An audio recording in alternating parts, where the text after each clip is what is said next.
Week one of the college football season is in the books, and what a week it was. Wild Dogs and Hogs is back for another big week right here on the North Carolina Sports Network. I'm Mike Waddell along with Coach Jimmy Collins. And Coach, the Big Four really did look big in week one. What a weekend for Wake Forest, NC State, North Carolina, and Duke on Monday night with the overhand right to Clemson. Some outstanding performances by all four teams, and the level of competition was better for some than for others, but just really, really good performances overall by all four of our local teams. Now, our Old North State tailgate, David Glenn and myself, were down in Charlotte for Saturday night's matchup between the Gamecocks and the Tar Heels. Drake May going for 269 yards and 2 scores as the Tar Heels' upstart defense, Jimmy, had 9 sacks as the then number 21 Tar Heels defeated South Carolina 31-17. And if you remember when we did the show in Cary a few weeks ago, one of my main things with the upcoming season was that I thought the Carolina defense would be much improved over where it was a year ago with Gene Chizik and the staff and all that. And they went out and proved it against an SEC team with 9 sacks and just constant pressure throughout the game, and just really, really a quality performance by the Tar Heels.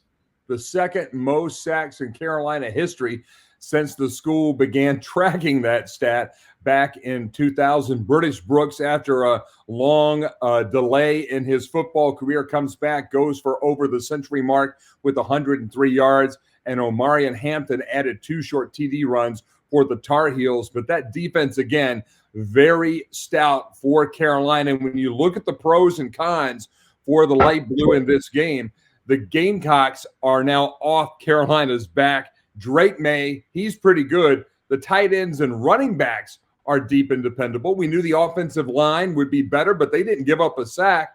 The defensive line, the linebackers, they look sharp, and Ryan Coe can make kicks. A lot of pros right there for the Tar Heels.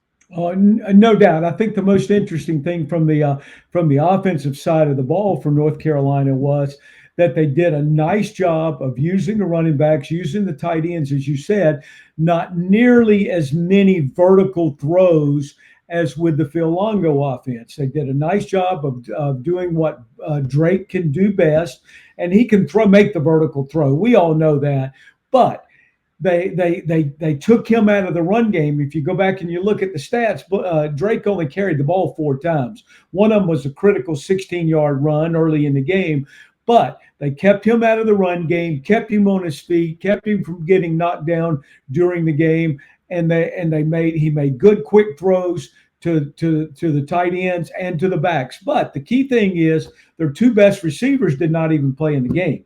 So it's very, very encouraging with what the Tar Heels did against the Gamecocks. It looked like South Carolina just could not get any type of rhythm going. How much of that is really credited back to that linebacking core, the Wild Dogs for North Carolina? They were pretty stout. Very stout. I know Sedgray was the leading tackler in the game, had a sack and a half in the game. So they did an outstanding job. But once again, it goes back to our discussions that we've had in the past. You have to be able to run the football to win in college football, pro football. I don't care where you are. I have to have some quality of a running game. South Carolina had none. South Carolina ended up with 400. I don't remember the exact number of yards they had in the game, but they threw for 300 plus in the game. But they were -1 in rushing. They could not run the football. Now, I know in college football that sacks enter into that, but still, quality running game, South Carolina had none, and you have to credit the North Carolina defense and those Wild Dogs at linebacker, Power Eccles and Sedgray, just outstanding. Out of the sacks for North Carolina, again, 9 sacks. How many of those, Coach, were coverage sacks as opposed to just getting overwhelming pressure up front against that SEC offensive line from South Carolina? Well, I think South Carolina, if I remember correctly, they lost their starting right tackle the first play of the game. So they were a little bit off balance, but I'm not taking anything away from the Carolina pass rush at all. There's really, really good experience up front for the Tar Heels. Cameron Rucker was outstanding in the game. 5 tackles for losses, I think a sack and a half. He was just all over the field, and he plays with a tremendous motor. And you're talking about a good person now, and one you're excited and happy for to see him to play at a very, very high quality. That's a good man there, and they got great play all across their front seven. It was certainly an amazing night for North Carolina. Again, getting some of that respect back that perhaps they lost in the Duke's Mayo Bowl a few years ago. Perhaps they lost with the 4 consecutive losses at the end of last season. Yep. You were a part of that staff last year. Was there a sense, Jimmy, that there was a loss of respect as that tail end of the 2022 campaign wore on? Well, there's no doubt. We lost some games at the end of the year that obviously we felt like we were in a position to win. The Georgia Tech loss was just absolutely a critical loss as we moved down the stretch, and then the North Carolina State loss as we went through there. We were playing against nothing, and I'm going to just be upfront. We were playing against backup quarterbacks and quarterbacks that we should have played well against. We did not play well. We allowed them to make plays. But at the same time, as you remember in that stretch, the North Carolina offense went to sleep a little bit during that stretch also. So we didn't help each other at all during that period. This is a very, very good North Carolina football team. It's a they've got high quality personnel. They will be well coached. I like the direction that they're heading right now. It is exciting to see North Carolina in the win column to start the season in a premier game, something that had eluded the Tar Heels program for a number of years. Now, we talked about the pros. Let's talk about some of the things that need to be worked upon, because one thing, Coach, that you know with your 40 years of coaching experience is that one of the biggest periods of improvement in a college football team happens between week 1 and week 2. Now, when I look at North Carolina, and I went back and I watched the condensed game again today, the one thing that stuck at me, and maybe it was just it was hot, it was first game of the year, whatever, but North Carolina didn't seem to have a lot of breakaway speed. They have dependable players. British Brooks is not going to put the ball on the carpet, okay? He's not going to drop it. The tight ends are going to be, for the most part, really strong receivers. But there wasn't breakaway speed from North Carolina offensively. Is that something that, as you alluded to earlier, that will come when some of the guys who didn't play in week 1 come back at some point, hopefully, during the 2023 season? I think there's absolutely no doubt about that. The Tar Heels do need, as we move through the season, they do need those 2 receivers. And with the situation that Tez Walker has with the NCAA right now is absolutely ridiculous. And for the NCAA not to approve him and to give him the opportunity to play at the University of North Carolina is absolutely asinine. And we knew a year ago, watching Georgia Tech play, that the quality that the slot receiver has is just unbelievable. They need him to play the game. Now, I don't want to take anything away from the rest of those guys, but those are their 2 best receivers, and they will be helped by the ones that continue to play for the Tar Heels right now. You mentioned, Coach, that South Carolina was able to throw the ball for a lot of yards. And it does seem that North Carolina's pass defense is still susceptible to giving up those big plays. That I can't tell you how many times with the fans that I was sitting with in the second half, when it got to be 3rd and long or 2nd and long, everybody just holds their breath. They grit their teeth, they clench their fists, and they say, come on, make something happen. How tough is that to coach the guys into having confidence right now? Because it did, like on a few occasions, seem like they were just didn't have that confidence. Well, confidence is a very important thing, the Hills were playing with two new corners. They have experience at safety. They had an inexperienced nickel playing what they call the star position. So there's not a whole lot of ACC experience in the back end right now. That's why the pass rush was absolutely so critical. I think when you have to throw it as South Carolina did to try to win the game because they absolutely couldn't run it, then you run into a situation where you're going to give up some yards. But the thing is, now we talk about big plays. The Hills only gave up 14 points now. So we didn't give up the deep ball and the ball that hurts you on the quick hit. So they kept the ball in front of them. I think it was 333 yards that the Gamecocks threw for, but most of those were in front of you and gave you a chance to get the ball on the ground and continue to create third down situations and sack situations. Another con for North Carolina. Not too often we're going to say something about Drake May as being a con, but 2 interceptions. One, a really bad throw. Another one tipped up, and it was more or less a jump ball. Do you just shake that off and say, hey, it's the first game we won, move on? No, I don't. I don't have any concern about Drake May. None at all. Drake May will play at a very, very high level. He will make plays. He'll make plays every game. He will continue to make plays not only with his arm, but he will make plays with his feet also. They didn't need him to make plays with his feet against South Carolina. And I like, and it'll be interesting to see as we go down the road how much he will be involved in the run game, whether it's quarterback draws or reads or whatever that they use in the quarterback run game. So I don't anticipate him being as involved as he was a year ago, but he's too good on his feet not to have him involved some way in the run game. The special teams awareness at the beginning of have also, if you're looking for a blemish on the night, that would be one. That just maybe a credit to Shane Beamer. I mean, all of the fans at South Carolina are resurrecting the signs from the Virginia Tech days when his dad was the head coach, Frank Beamer.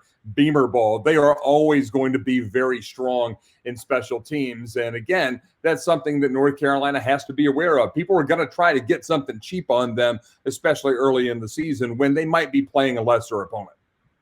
No doubt. And you have to give South Carolina credit. Pete Limbo is the special teams coordinator for the Gamecocks. And Pete goes all the way back to my alma mater, Elon, where he was the head coach. He's been the head coach at Ball State and at Lehigh. Pete is a really, really good football coach and an excellent special teams coach. All you have to go back to do is check his past record. So them being high quality on special teams does not surprise me at all with the Beamer ball and with Pete Limbo being involved.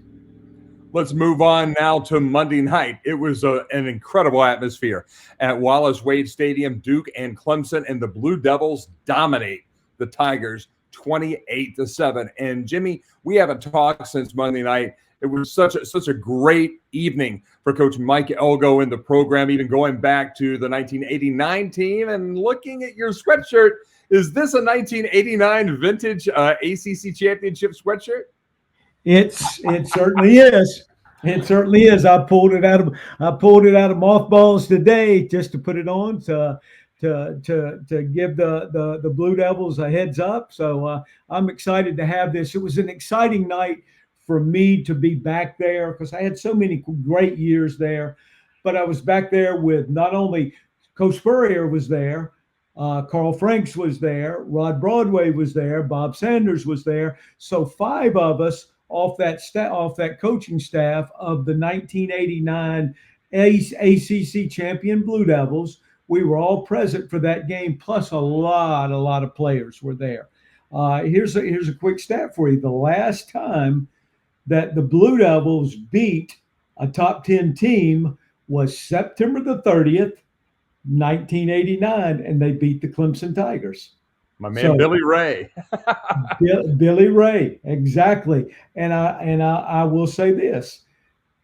September 30th is one Coach Jim Collins' birthday. So it happened on my birthday. That is awesome. Let's talk about the pros of the Blue Devils. Obviously, the win in front of a big home crowd. I guess they're calling them the Wade Wackos now.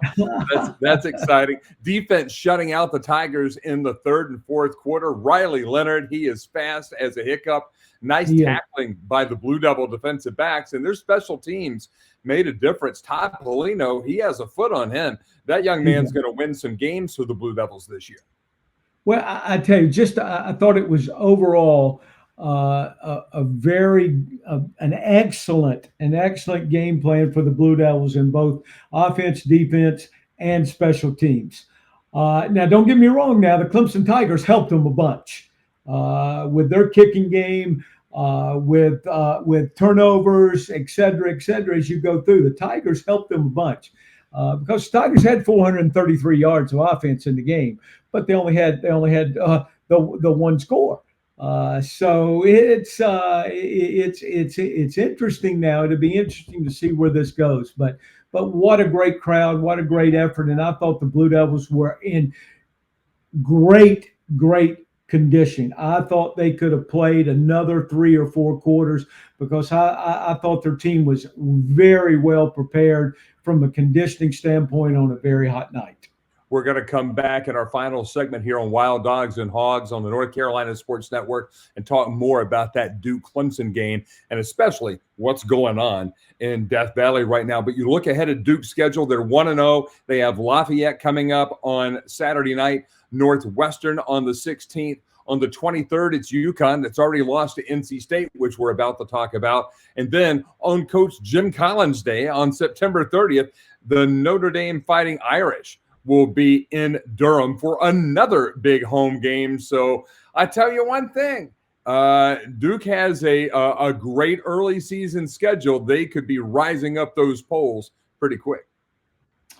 No doubt. I think they have an opportunity. And as we move further into the NC State UConn game, we have to remember that the guy coaching the UConn Huskies is a pretty darn good football coach. So don't sell their performance against NC State short.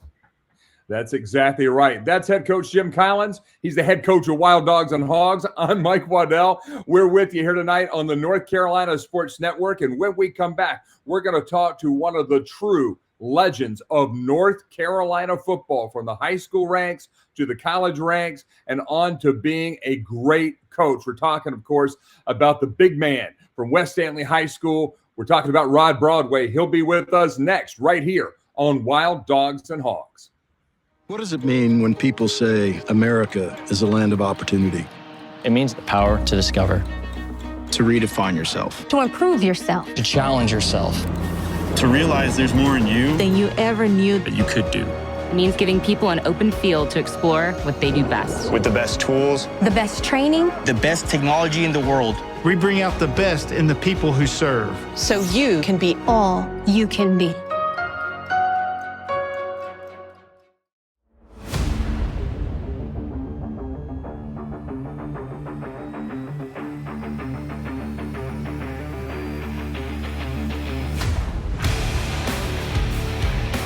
Welcome back to Wild Dogs and Hogs here on the North Carolina Sports Network. I'm Mike Waddell. That's Jimmy Collins. And over here on the far side is a living legend when it comes to North Carolina football. As a player, as a coach, he has done it all out of Oakboro, West Stanley. It is the man, the myth, the legend, Rod Broadway. Coach, All-American, thank you for coming on Wild Dogs and Hogs tonight. You're our first ever guest. Well, thank you for having me. How did you get that name, Wild Dogs and Hogs? Well, Jimmy is a linebacker guy, and he likes the Wild Dogs. And I was a lineman once upon 100 pounds ago, and I like the Hogs. And we both have the opinion. And it would be interesting to see here. You're a defensive mastermind, but you were known for your offenses as a coach. If you don't have the guys up front and the guys who can hit, you're not going to win too many games. Would you subscribe to that theory in general? I do. And actually, I think every football team that I've had, I started building from the front back. And I think one of the reasons I did that is one year at Duke, I think we signed 18 or 19 linemen.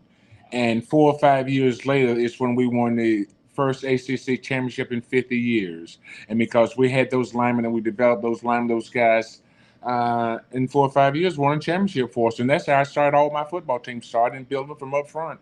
And I felt like once I got me 20 offensive linemen and 15 defensive linemen, we could roll and we can build from there.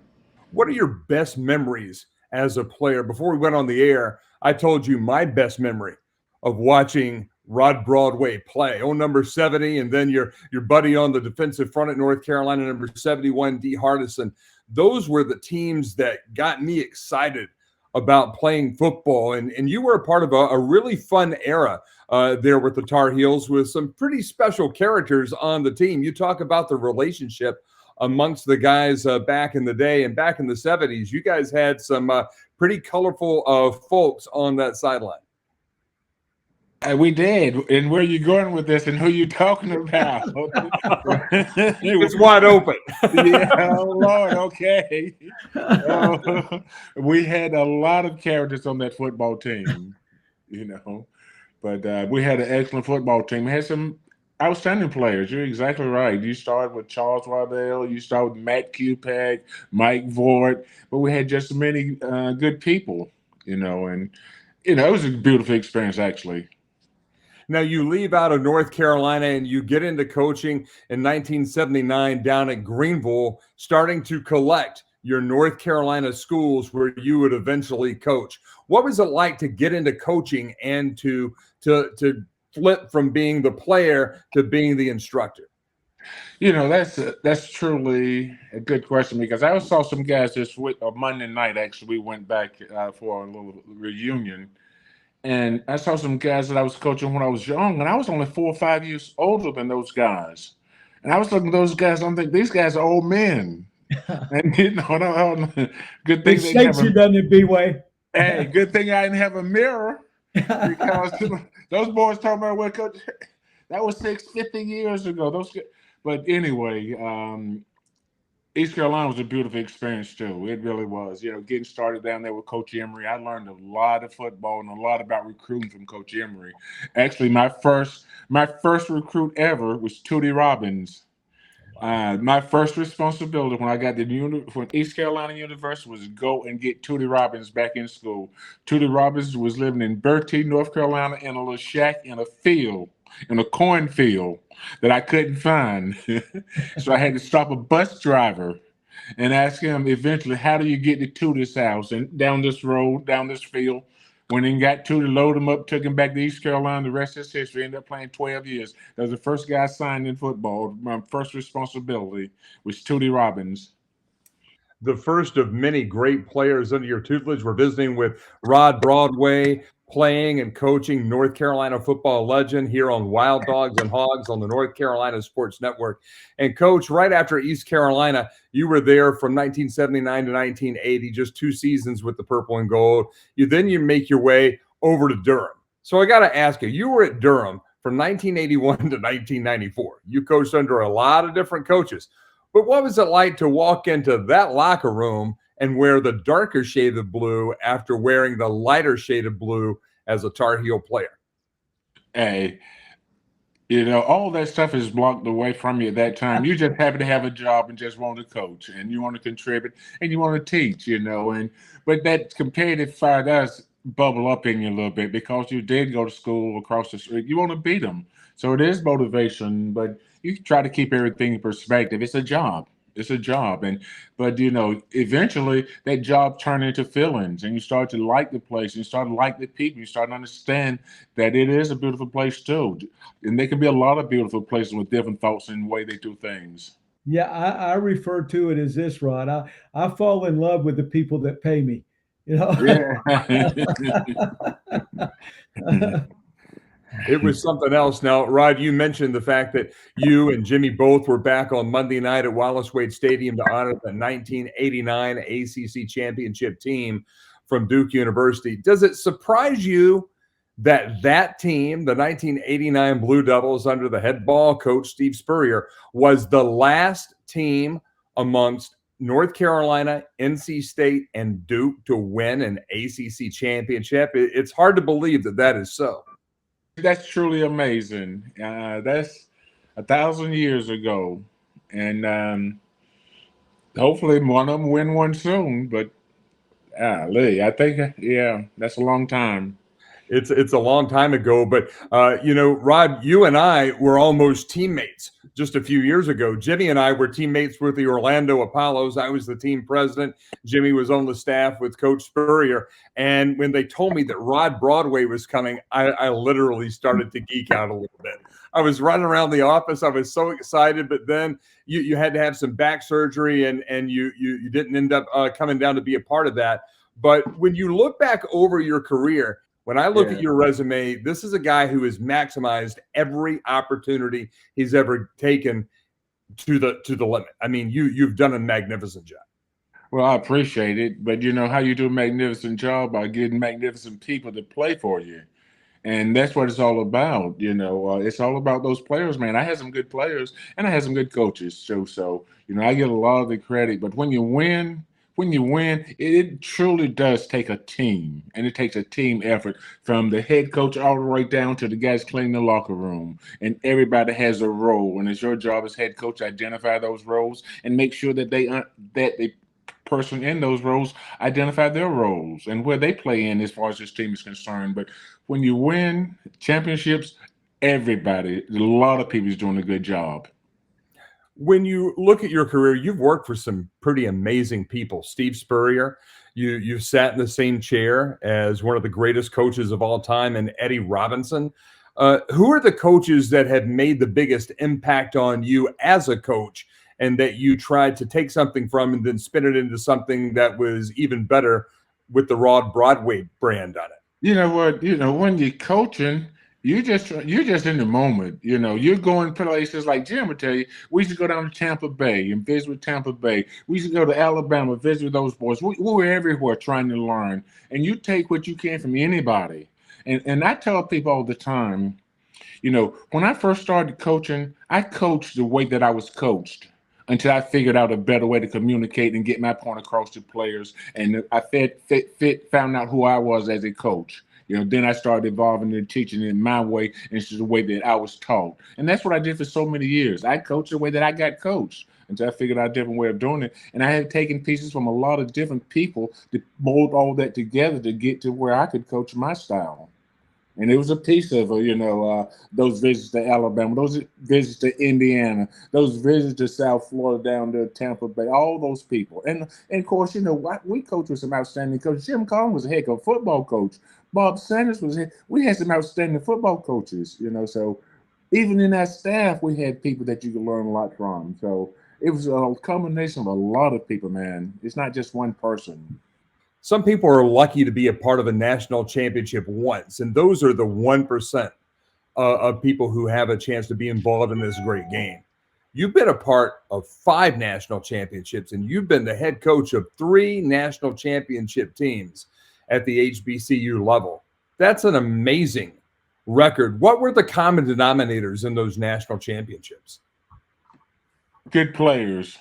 Good players. And I'd say this, that, you've got to be good, but you also got to be lucky, as far as injuries is concerned. You've got to be able to stay healthy, because a lot of times if you get an injury at the wrong time, one of my best teams, man, was we were conference championship. We didn't win a national championship because we lost our quarterback 2 games before the end of the season.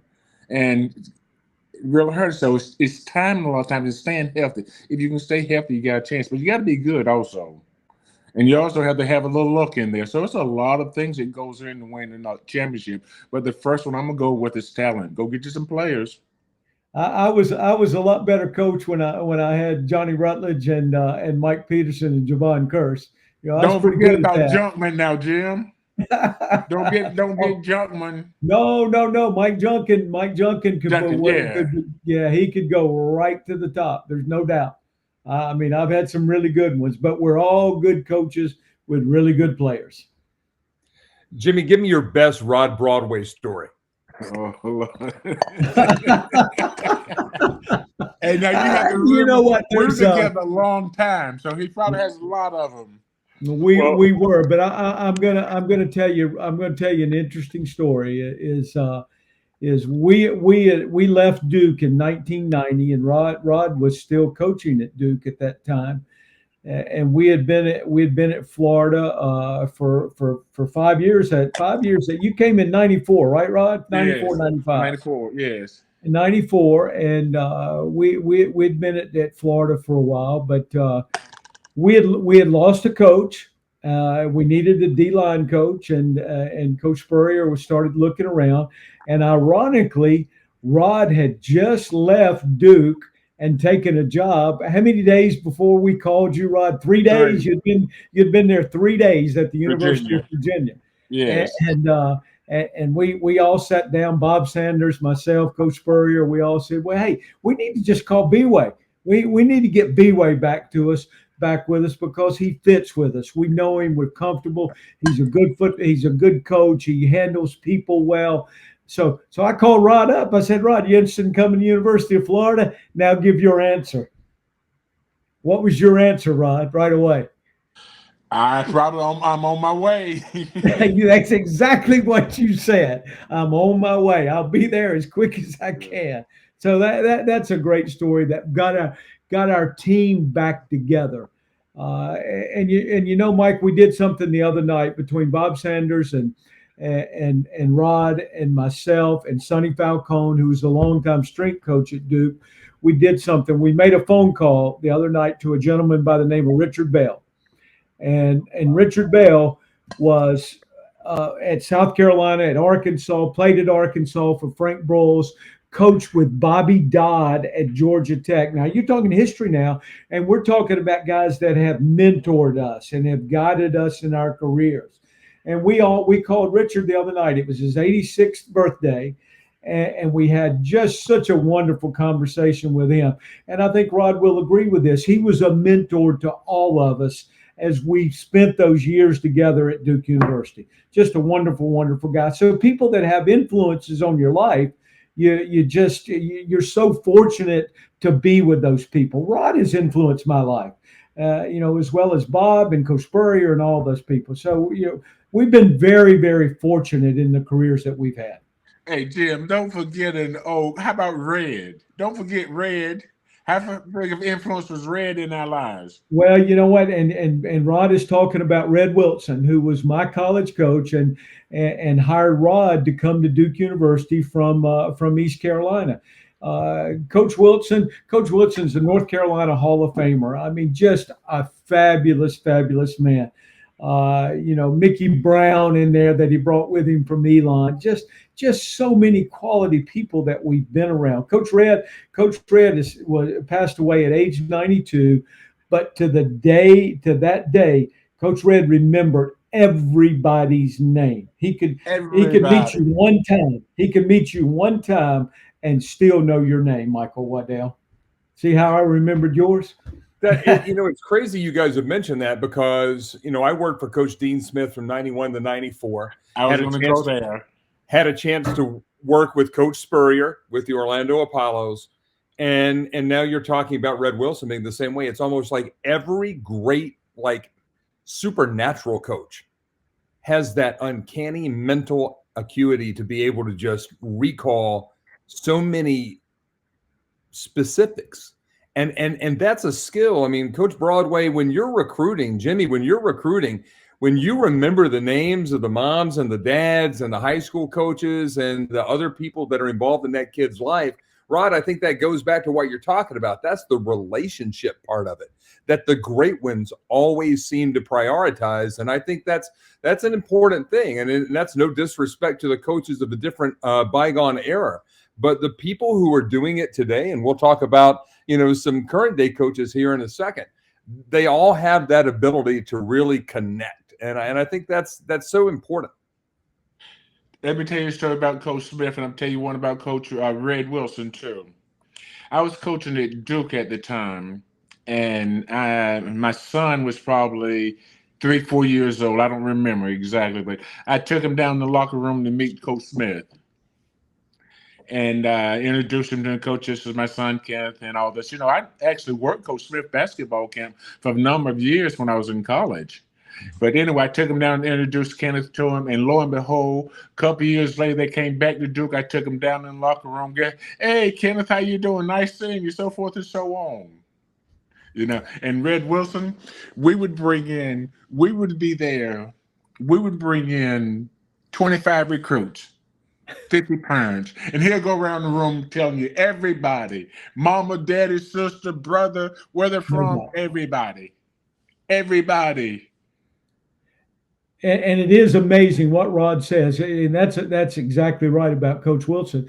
Coach Spurrier, now we could call Coach Spurrier up at this minute and ask him the halftime telephone score. number at Georgia Tech when he was assistant coach out there. Exactly. He remembers every score, how many yards, who is thrown for what. I mean, he's amazing. It's like a football encyclopedia. Rod, I'm not going to tell this whole story, but you'll remember this. You'll remember after when we played Georgia at Georgia. I do. When we put 50 on them. You put 52 on them. You're exactly right. First team to ever score 50 on the Dogs in Sanford Stadium. But you remember the Sunday morning sitting in my office when Steve walked in after the two-man conversation on the field? I don't. Well, then I'll tell a little bit of the story. Rod and I, the one thing about Coach Spurrier, you had to come in early and grade the video because he remembered every single play of the game. Everyone, am I right? And he would walk in and he'd say, hey, Rod, how about that 3rd and 2 on the -20 in the second quarter? And you're thinking 3rd and 2 on the -20 in the second quarter. I don't have any idea what happened, but he knew. Well, we were way ahead in the game, and Lawson Holland, God rest him, had informed Coach that nobody had scored 50 on the Dogs in Sanford Stadium. Long story short, we got 45 at this point in time. Georgia has the ball. It's 3rd down and long. We play two-man coverage, which is man underneath and 2 deep. And Hines Ward, who was playing quarterback for the Dogs at that time, scrambles out for a first down. Okay. Coach got mad at Rod because we didn't spy the quarterback. You remember now? You remember this conversation? He got mad at Rod because not as mad as he did when we was playing Damon Craig. Yeah.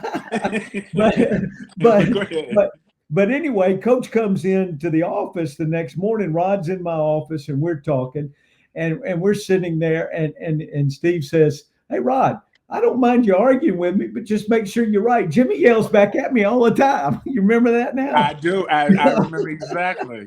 But let me tell you. That reminded me, Jim. I remember the conversation because we had changed the game plan. We had changed the game plan. Initially, we was going to let that guy throw. Exactly. We was going to let him throw, but we was going to box him in. And then we were up 45 to whatever, and now we're rushing the quarterback, and it's 45 to 2 or whatever. And he pulls one down and scrambles, and he comes over and want to know why.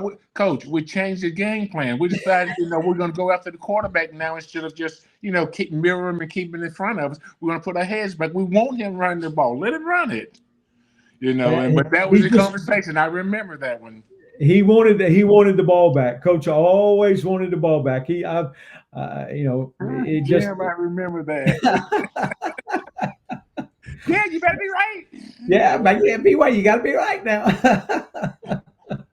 It's fun watching you guys talk. We're visiting today with Rod Broadway, North Carolina football legend, head coach Jim Collins here of Wide Dogs and Hogs, and myself, Mike Waddell. And tonight it will be the Aggie Eagle Classic in Greensboro, North Carolina A&T and North Carolina Central. The Eagles coming off an HBCU national championship in 2022.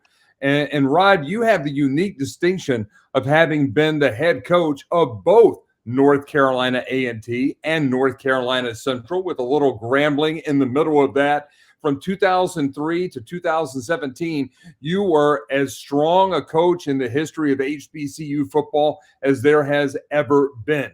What does HBCU football mean to the state of North Carolina with 9 HBCUs now? That would seem to be an incredible opportunity for a lot of people to get the higher education and to continue their football career. You're exactly right. And I appreciate what they stand for and what they do. You know, all kids in North Carolina can't go to Duke. All kids in North Carolina can't go to the University of North Carolina. But there's a place for most of the kids that want to advance and try to improve their education and improve their situations. And it's really a good situation that what they do or what we do is that it's not a machine like a lot of the power white universities. I think the coaches generally care a lot about the direction of the player athlete. Not saying that we didn't when I was in Florida, because we did, but it's on a different level. There's a different feel to it, you know. And I don't know if I have the words, but sometimes just a feeling that you have, you know, when you directing and guiding, and you have these people, and it just becomes a journey where you just want to improve everybody's life and everybody's lifestyle. And it's not about winning to a certain point. And even though you got to win.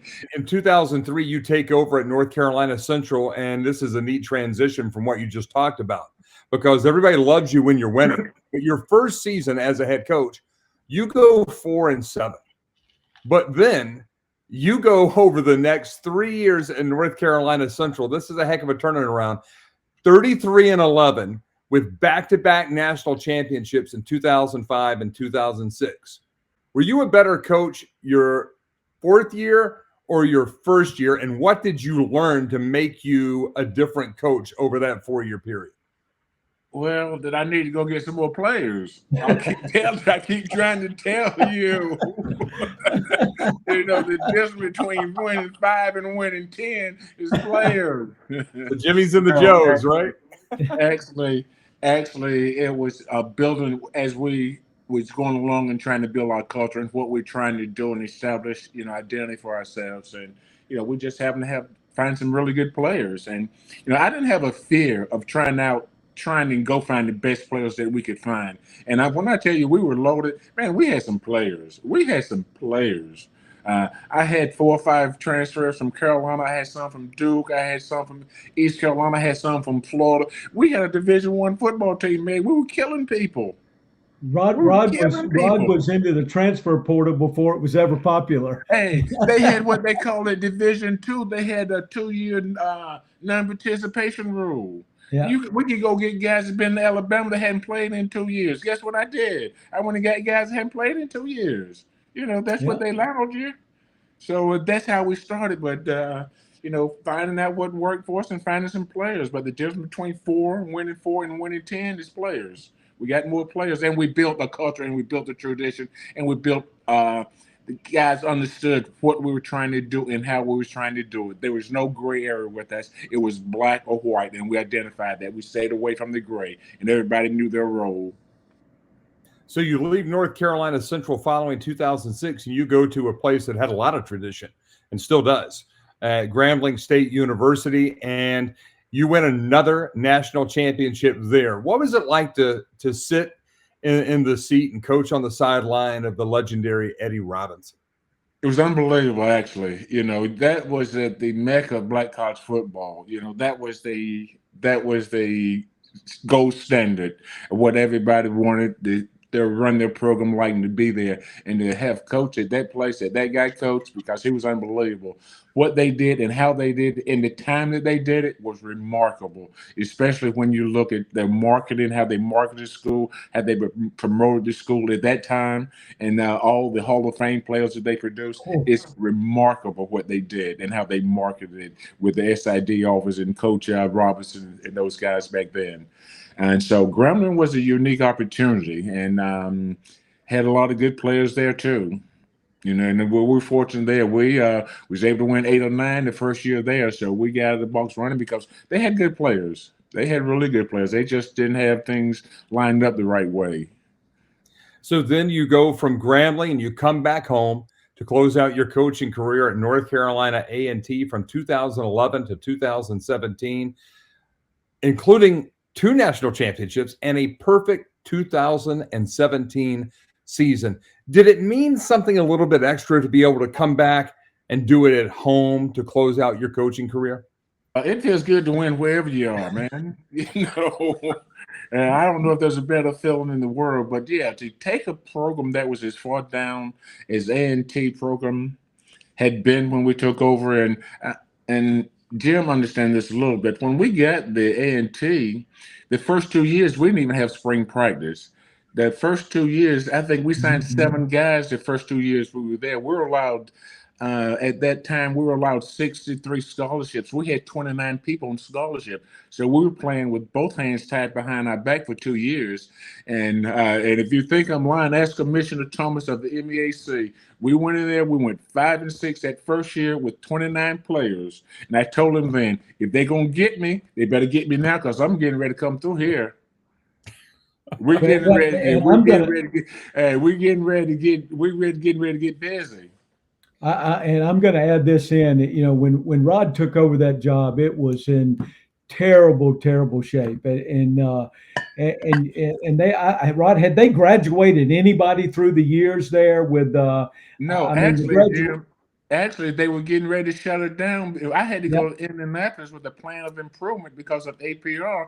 That's why we didn't have scholarships, and that's why we didn't have spring practice because of APR. Because guys wasn't finishing school. And so I had to get a plan of improvement on how I was going to improve the academics, and I had to take it to Indianapolis, present to the NCAA how I was going to get those guys through school with a degree.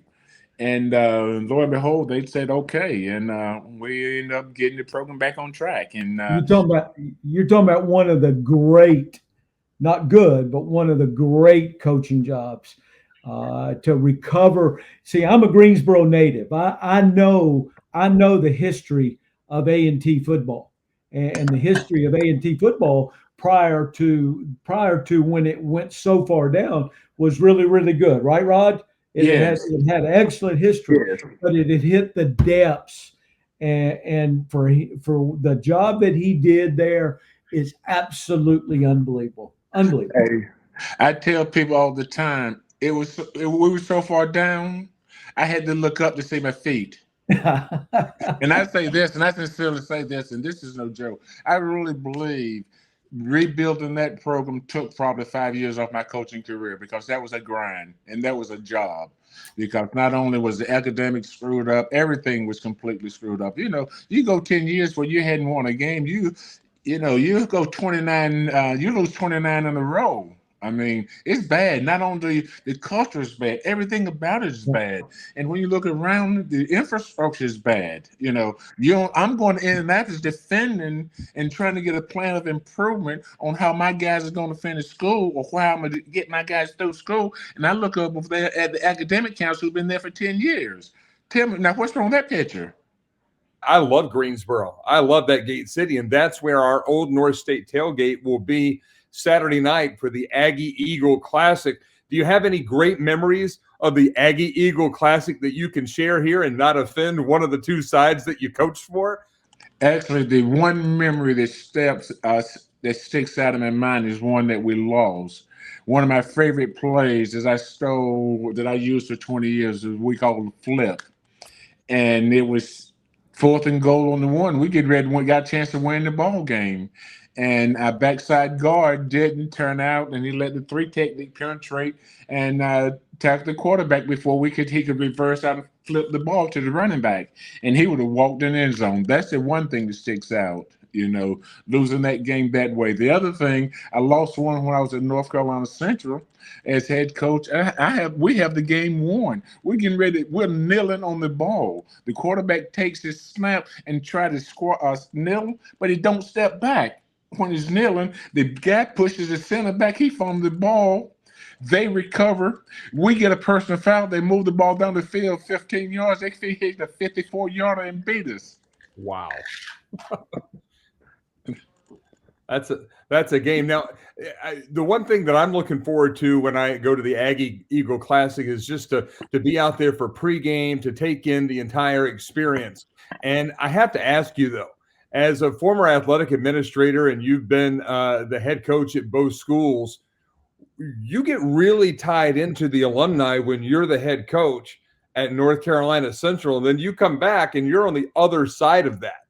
Did it feel kind of odd walking in blue and gold and not wearing the maroon? My wife tells this story all the time. I guess the first year we were playing Central, when I was at A&T, she said some lady in the stand told me, said, "Sit down, Broadway. You used to be one of us. Now you one of them. Sit down." Coach, when you see the success that Deion Sanders is having right now at Colorado, only one game in, but certainly changing the culture and the expectations in Boulder, and you look back to his experience in the SWAC at Jackson State, what was the lasting effect of Deion Sanders coaching at Jackson State, and how can that be a positive moving forward for other coaches to stand up and get their opportunity now wherever they would like to see that opportunity come? Well, Deion's a unique experience within itself. I don't know if there's another person out there could do what he's doing. Bring the type of attention to Jackson State that he brought, along with, Troy Aikman and Micah Irwin, and all those people buying in and contributing, and Stray Horn and everybody else around the country supplying stuff that you need, and then going out to Colorado. I don't know if anybody else can do that. They tried it with Eddie George. They tried it with the Ed Reed. A lot of people tried it, but hadn't had the same success. But, he's a unique person, I guess. Well, I'm excited to have the opportunity to speak with you here today. I mean, you and Jimmy in the same place. We could go for hours, but I want to thank you, Rod Broadway, the pride of West Stanley High School, North Carolina Tar Heel, 5-time national championship coach, and former head coach of the schools that are playing in this weekend's Aggie Eagle Classic, North Carolina Central and North Carolina A&T. Tell us what you're up to these days before we let you go. I went in business with these two guys, okay? And I used to go to Dunkin' Donut every morning and get a cup of coffee. There was always two guys there. And so I started a conversation with him. I asked one of the guys, "What do you do?" He says, "I do nothing." So I asked his buddy, I said, "What do you do?" He says, "I help him." So I'm in business with those guys. Yeah, and you're enjoying the heck out of it, aren't you? Yes, that's what I'm doing. You know what, Mike? The thing that I get my value from now is having an opportunity to see some of the guys like Jim and I just had on Monday night. No doubt. That's where your values come from. It's not the rings. Right. It's not the championships. It's the relationships. And, going back and seeing some of those guys, man, it really pulls at your heartstrings sometimes to see how well some of them are doing, and see the effect that you had on people is really touching in so many ways. When they put their arms around you, and tell you, "Coach, I owe my life to you, and thank you for what you did for me," it makes the whole thing worthwhile. There's no doubt about it. And you know what? And I'm gonna say it this way: I had it all wrong. As a coach growing up, there was 3 steps that my career went through. Number one, you just want to be able to provide for your family. The second step, you want to be able to climb the corporate ladder. You want to be coordinator, head coach. And the third step, and the most important step, you just want to make a difference. And you know what? I did it half-ass backwards. If I had taken the third step first, I probably could have climbed the level a little bit faster. It would have been about other people to start with, instead of about me trying to satisfy my personal needs, and instead of trying to make other people around me better. But once I got to that third step where it was about making a difference in other people's lives, that's when it got rewarding. And to hear what Jim just said, that's where your rewards come from in this game. Very well said, and I agree 100%. And the other thing is the relationships that we have had with our coaches under Coach Spurrier, and the development of our relationships. I mean, we've got friends for life now. Friends for life. I love Rod Broadway, and it's I mean, you just can't say it enough. We've had great experiences together. I mean, we've won together, we've lost together, we've laughed together, we've cried together. I mean, it's unbelievable, and I'm so proud. I'm proud of who Rod Broadway is, and I'm proud of what his accomplishments. And I tell you what, too, and I said this earlier, and I say this, and I go to my grave saying it. Jim Collins is a heck of a football coach, and that's one thing about those boys at Florida. We were fun and gun at Duke, and but we played good defense. We had what we called offense in Florida, Jim. What was it called? Air raid. Whatever it was called, whatever. We were good offensively, but the people like Jim, Bob Sanders, and Stoops, and we had some excellent football coaches, but because we were so high profile offensively, those boys didn't get the dues that they deserved. And Jim, I'm telling you what now, and I'm sincere when I say this. I don't know if Coach Spurrier knew who his true loyal dogs were, who went to work for him every day, who he could depend on, than not knowing who had his back daily. Jim Collins is one of those dudes, man. I'm just telling you. Jim Collins is one of those dudes.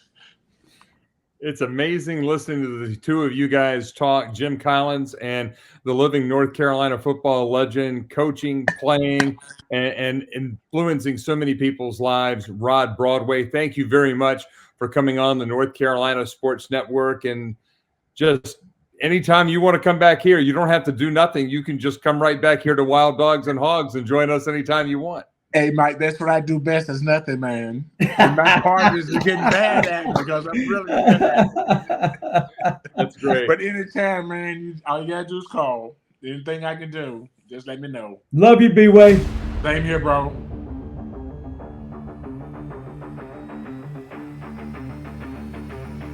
It's Wild Dogs and Hogs here on the North Carolina Sports Network. Special thanks to Rod Broadway, our VIP guest tonight right here. And Jim Collins, that is a true treasure of a human being. But you can tell the bond, the love, the respect that the two of you guys have after coaching together in multiple stops.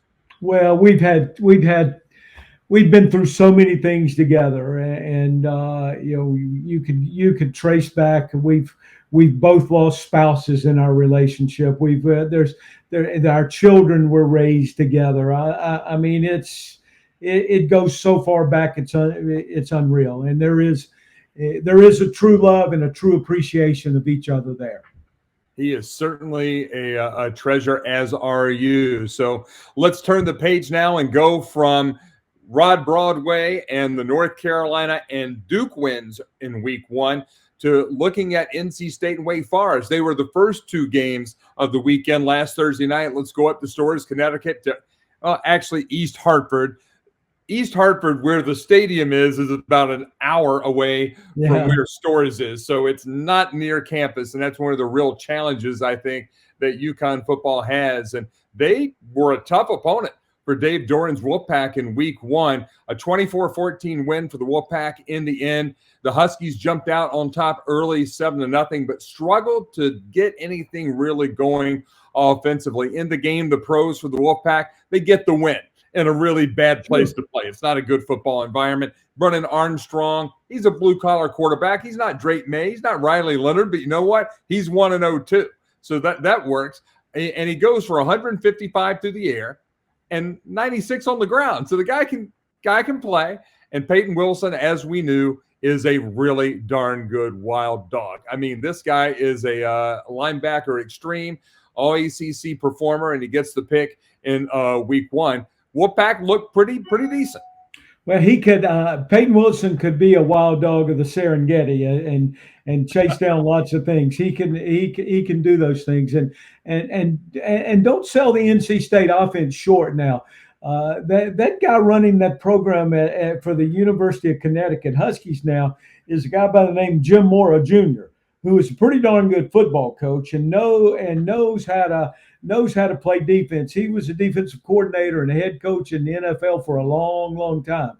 So I don't know. Tell me, Mike, you probably know this because you're so good with stats. How many did Connecticut win a year ago? Not too many. But they won more than they had previously to that. And if I'm not mistaken, they were in a bowl game a year ago. Were they? I'm not sure. I did not brush up on my UConn Huskies stats, so I will be sure. That's what I'm saying about the NC State people now. I think they were in a bowl game a year ago, and Duke has to play the Huskies also. So Jim Mora is a good football coach, and I still think that the matchup coming in this weekend with Notre Dame will be an interesting matchup because I think the NC State defense is potentially outstanding. Well, the beautiful thing about the internet is we can look it up real quick. And so UConn did go to a bowl game last year. They were 6-6 through the regular season, and they lost to Marshall in what I think is one of the better bowl games, the Myrtle Beach Bowl, 28-14. And I'm not kidding about that. I think I would love to go to Myrtle Beach and play in a bowl game. I think it's a fun place to be. Yeah, so, as long as you can bring your golf clubs. As long as you can bring your golf clubs and maybe hit Peaches on the corner down there and get that foot long with chili and slaw. Let's look at the Wolfpack, though. Some things they need to work on. I watched that condensed game today as well. Not a lot of speed, at least not in week one. And maybe you're just going to chalk that up to week one and not wanting to show a whole lot. UConn is not one of the better teams that NC State will play this year, certainly not up to the caliber that they're going to face this week at Carter Finley Stadium. And scoreless in the fourth quarter, though, four corners football from Dave Doran. It seems like one of the criticisms of the Wolfpack of late is when they get the lead, they go into kind of the four corners of football. They go into stall ball. Is that a fair criticism? I hear that a lot from Wolfpack folks on the message boards.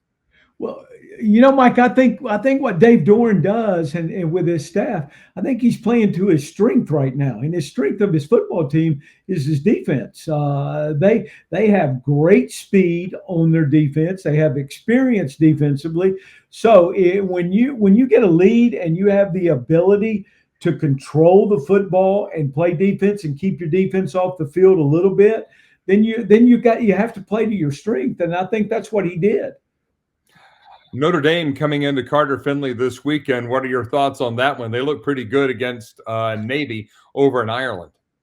Well, obviously Sam Hartman, who we all know very well in this area, former Wake Forest quarterback that moved on to play his sixth year at Notre Dame. I don't remember if it's fifth or sixth. It doesn't matter at this point in time, but he's excellent, and he will do a great job of running the Notre Dame offense. It'll be a real challenge for the Wolfpack, but I think the Wolfpack will play well, and it'll be a very competitive game. You mentioned Sam Hartman, the former Wake Forest quarterback. The person who took over for him and old gold and black is Mitch Griffiths, and he came out strong. 3 touchdowns to open his tenure as the Demon Deacons full-time starting quarterback and helped the Deacs to beat your alma mater, Elon, 37-17 last Thursday. The fourth-year passer is taking over after the transfer of Hartman to Notre Dame. He had started last year's opener against VMI in relief, or played in last year's opener against VMI, and then was back in the starting lineup again. He threw for 329 yards. And when I looked at this game, I didn't watch it with the same detail that I did the others, but Wake Forest just does Wake Forest things. And when you look at their schedule, they've got Vandy this week, Old Dominion, then Georgia Tech, and then on October 7th, they have Clemson in Death Valley. Now, at that point, what's Clemson going to be like? We'll talk about that in a second, but the Demon Deacons could literally be undefeated going into that matchup against nationally ranked Clemson. It will be interesting to see the development of the Wake Forest offense with Mitch Griffiths. That'll be very interesting because the Wake Forest offense is very unique in the world that we're in at this time. With the slow read process, and you notice I can't help myself. I get the quarterback ride and those things that go along with it. You have to defend. They do an outstanding job with RPOs and the read process of the offense. So that the development of that offense will be interesting to watch as we go down the road. Whether we want to get deep into Clemson or not is another story. The Tigers, and I'm going to say this, I love Dabo, and Dabo may get mad at me if he hears this, but that's okay. They did not look like a very well coached team on Monday night. Now, the Blue Devils made them look that way, but when you have 433 yards of offense and you control the stats, you control the time of possession, et cetera, you know what? You're supposed to win the game, but it's hard to win the game when you turn it over and you get kicks blocked and you can't score in the red zone. Scoring in the red zone is absolutely critical. Coach Spurrier taught me a long time ago, taught a lot of us a long time ago, that you don't win championships kicking field goals in the red zone. You win championships scoring touchdowns in the red zone. And I was watching that game from the end zone where the scoreboard is at Wallace Wade. I like to watch them down on the field because I can see the spacing with the linemen and just get the feel of what's going on. The Clemson sideline felt flat. I mean, they were flatlined. I mean, there was very little emotion over there. They were not taking advantage because, look, great win by Duke, 28-7. But if I'm Clemson right now, I'm thinking, man, it's not like I got beat by the best that Duke had to offer because Duke was trading. They were taking field goals instead of touchdowns. They were putting the ball, in the hands of the Tigers. They had turnovers. I mean, they didn't play perfect either, but they were together. They had emotion. They had purpose. And to build on what you're saying, Jimmy, I just didn't think that the Clemson Tigers had that. Certainly not to the level that Florida State did. Let me read this off to you, Mike. First downs, Clemson 29, Duke 17. Third down efficiency, pretty close. Clemson 7 out of 15, Duke 5 out of 15.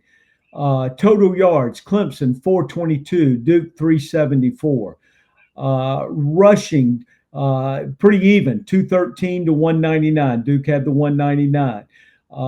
There were very few. Duke had 7 penalties. Clemson had 1 penalty at point, but each team lost two fumbles, and Clemson threw an interception. Time of possession, Clemson 33 minutes and 33 seconds to Duke's 26-27. Now tell me about why you should not win that game. That's what I'm saying. I mean, that wasn't a Chamber of Commerce Duke performance. They got the result, but they're going to get better.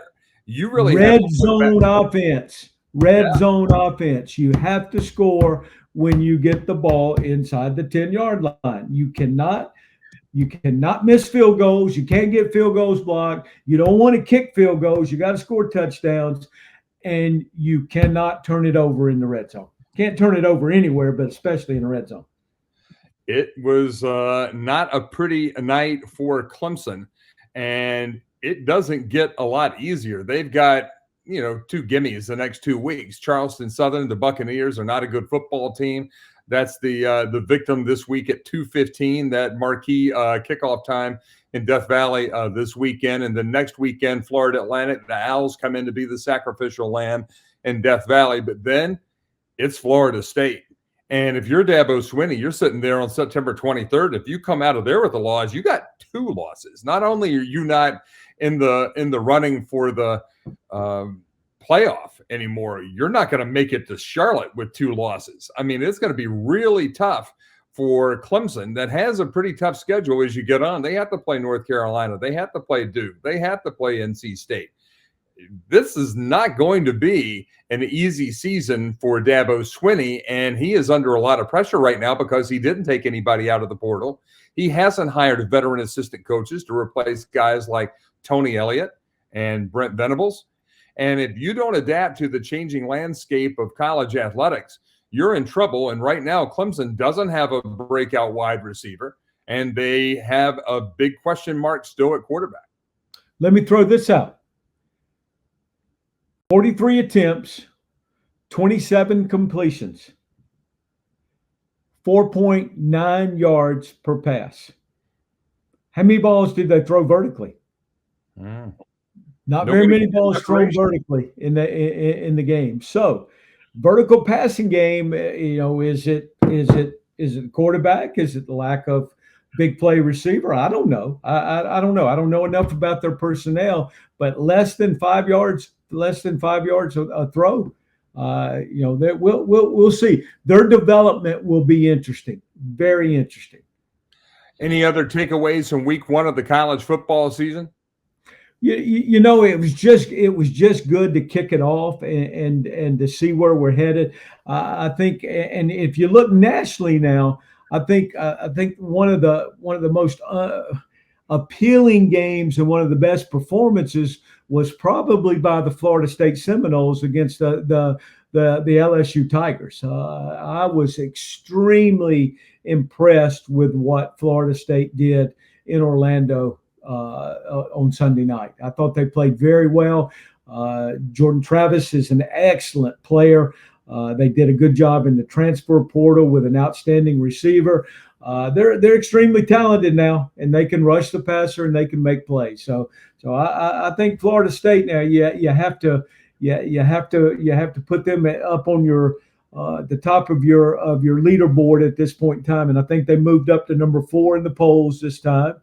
The interesting one that's coming is to see how the Miami Hurricanes will be. And the Miami Hurricanes play Texas A&M this week, and that will be an interesting matchup with to see where Mario Cristobal and all the transfers that he's taken and the change of that roster, and the Bobby Petrino offense with Jimbo Fisher. That'll be an interesting matchup this week. It'll be a lot of fun to watch, Coach. We'll have fun watching the games this weekend. We'll see you back here next week on Wild Dogs and Hogs. Thanks, Mike. I've enjoyed it. It was great having Rod on. It's great being with you tonight. Take care. This has been Wild Dogs and Hogs for Coach Jimmy Collins. I'm Mike Waddell, and this is the North Carolina Sports Network.